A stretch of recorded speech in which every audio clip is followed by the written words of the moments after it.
Chintalapudi AMC chairman ప్రకటనతో జనసేనలో కీచులాట మొదలైంది. చీటింగ్ కేసులున్న వ్యక్తికి పదవులు ఎలా ఇస్తారని ఆగ్రహ జ్వాలలు పెల్లుబీకాయి. మండల అధ్యక్షుడు చిద్రాల మధుబాబు భార్యకు పదవి కేటాయించారు. ఈ వ్యవహారంపై ఉమ్మడి పశ్చిమ గోదావరి జిల్లా జనసేన జాయింట్ సెక్రటరీ కూడా మండిపడ్డారు.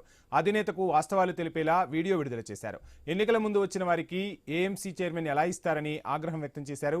2 ఏళ్లుగా జిల్లా నాయకత్వానికి తెలిసిన చర్యలు శూన్యమంటూ అధినేతకు తన ఆవేదన వ్యక్తం చేశారు.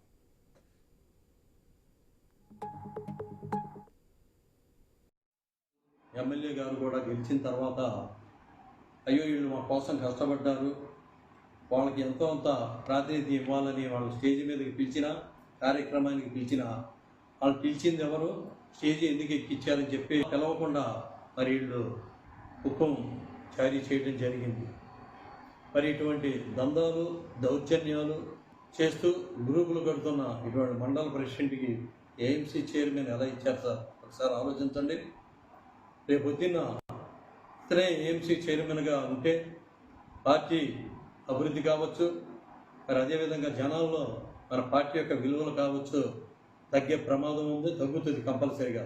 కాబట్టి దయచేసి కష్టపడిన వ్యక్తికి, నిస్వార్థంగా పనిచేసే వ్యక్తికి, నీతి నిజాయితీతో కూడిన వ్యక్తికి ఇవ్వాలని ఆశిస్తూ నమస్కారం.